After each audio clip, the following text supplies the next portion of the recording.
the Minister who's also currently in Parliament at the moment. What are your thoughts on Starlink? Do you support it coming to South Africa?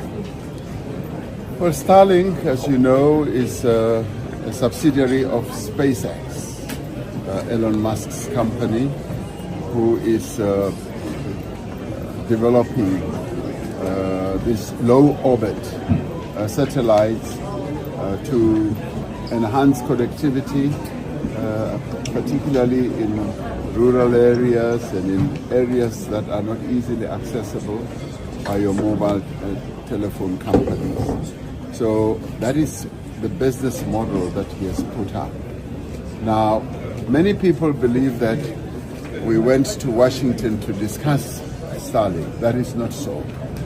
The issue of Starlink never even came up in the discussions that we had in the White House with President Trump, notwithstanding the fact that Elon Musk was there as part of the US delegation. So it wasn't discussed.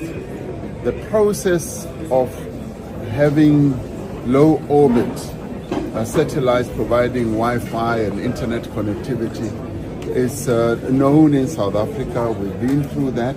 And there are quite a number of other companies, Chinese companies, European companies, and Russian companies, and many others, and local companies who are interested in getting into that space.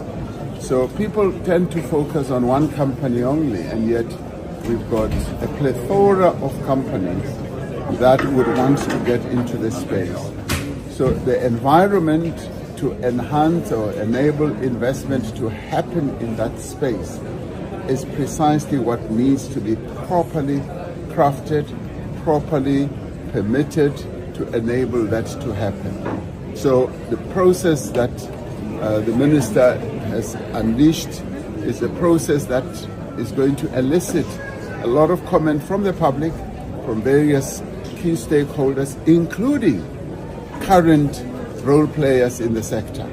So that in itself is going to exhibit the true democratic process in our country, that when something new, something that is topical or even desirable has to be flighted or implemented or initiated, it's got to be supported by a lot of discussion, by role players, even by ordinary people.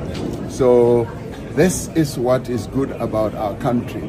Nobody ever stands on any platform and says, I'm going to do this. This is not an emperor's land or a dictator's land where you do whatever you like. Our democracy dictates that it has to be by the will of the people, by the involvement of the people, and by their wishes. So that's precisely what is going to ensue with this.